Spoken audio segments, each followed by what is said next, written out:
Round 9 of the 2010 ARLA Elite Series season was held at the Albuquerque Speed Bowl. Jason Bates sat on the pole. He got kind of a slow start, but he put some distance between himself and outside pole setter Joey Harrison coming through turn 1. However, Brenda Rigs peeks to the inside and will lead the first lap. The number 3 car owned by Gravity Racing Inc. would be driven by Regina McLeod this week. Sarah Haxon was ejected from this car for reasons undisclosed by the team. McLeod qualified an impressive 4th in her ARLA debut. However, she ended up causing the first incident on lap 2.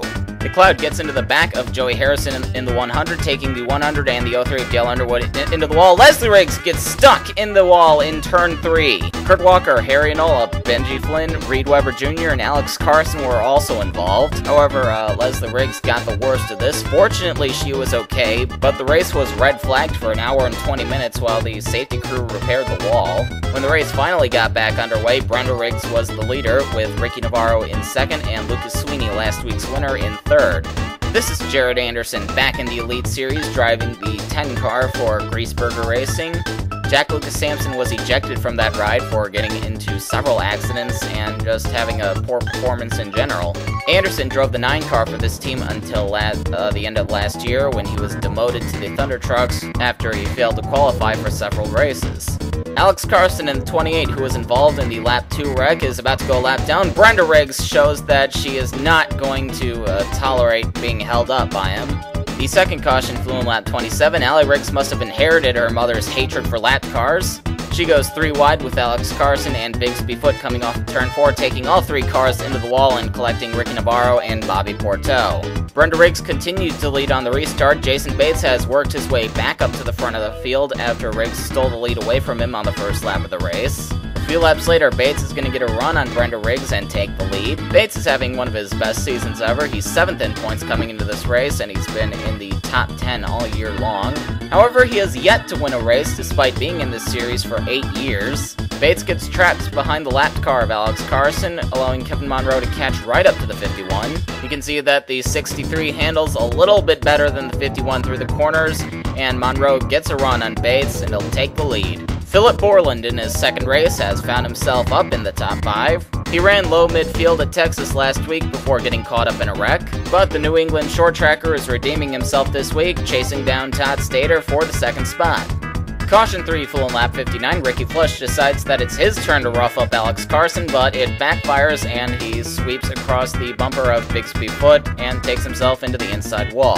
The RROL driver has had a terrible rookie year so far. He's already blown several engines, and whenever the engine doesn't let go on him, he usually gets caught up in a wreck. Everyone pitted under yellow, and Philip Borland led on the restart with Brenda Riggs in 2nd and Kevin Monroe in 3rd.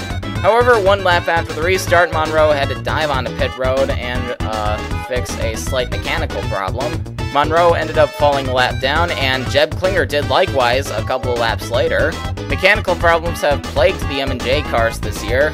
Maybe they're spreading their resources a little thin, trying to support 5 cars, 4 trucks, 2 street stocks, and their Independence Trophy entry in the Master Cup Series. Mechanical issues would also strike Philip Borland, who has to pit from the lead. Tough break for Borland. He was having a nice run, but it looks like he's going to have to wait until next week to fully redeem himself. Caution 4 flew in lap 68. James West gets into the back of Reed Weber Jr. coming off turn 2, taking Scott Morales into the wall and setting the 165 spinning. It looked like Weber would finally catch a break after dominating the qualifying race, but he got caught up in the lap 2 wreck, and this is not going to make things much better. Brenda Riggs leads on the restart with Jason Bates in 2nd. Dale Underwood runs very quietly in 3rd. He's always run rather quietly in this series. Underwood is also racing in the Team Lights this year, where he recently got 2 straight top 15 finishes. Aaron Cruz is doing a fantastic job so far in his part-time 24 car. He hasn't really had any success in this series, so he went over to the Thunder Trucks, where he's doing much better. Oh, Allie Riggs pits from 4th. Mechanical problems strike the 19 as well. She would fall a lap down. But back to Cruz, he's done a much better job in the Thunder Trucks, and it looks like it's given him a confidence boost for the Elite Series. Back up front, Jason Bates gets a run on Brenda Riggs and has another go at the lead, sweeping by the 67 just in time for the next yellow. Ricky Navarro doesn't quite give DJ Daniels enough room coming off of turn 4, resulting in the 78 being spun into the inside wall by the lapped car of Lucas Sweeney. However, Daniels would keep going with minimal damage. Jason Bates led on the restart with Brenda Rigs right behind him. As this race enters the second half, it's very apparent that these two have been the fastest cars so far. Riggs would reel in Bates and show that she is not afraid to rough up her fellow lead lap cars as well. She runs into him coming off of turn 2, and it looks like she does it again coming off of 4. The infamous bump and run is prohibited in this series, and even though Riggs didn't get by the 51, officials called her to the hauler anyway. Probably because she roughed up Alex Carson earlier in the race. Here is Olivier Martinez running in his first non-superspeedway race of 2010, and he's doing a fantastic job so far, running up inside the top 10. You see he just lost 5th to Ricky Navarro, but he's still doing a very nice job.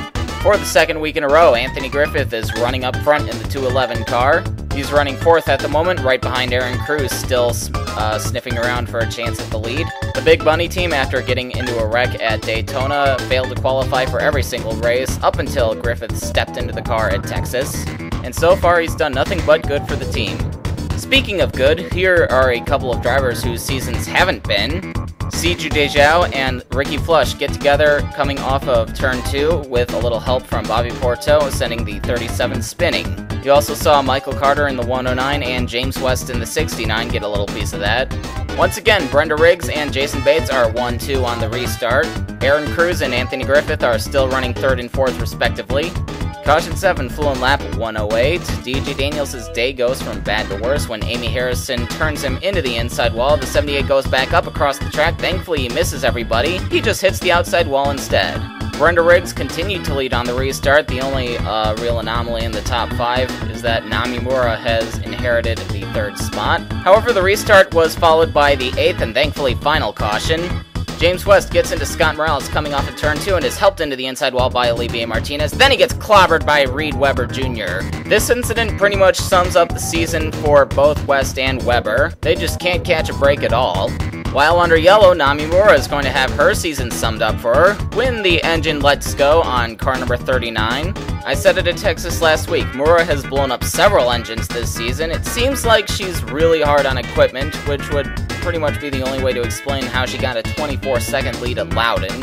Her motor blew up there as well. But when your engine grenades under yellow, then you might want to look into your engineering department. However, her team owner Kurt Walker hasn't really had much in terms of mechanical problems this year. Where is Brenda Rigs on this restart? You guessed it, the lead. Jason Bates continues to run 2nd. Ricky Navarro is 3rd behind the lapped car of Kevin Monroe. And if you look way back there, you see Aaron Cruz in 4th behind the lapped cars of Jeb Klinger and Harry Enola.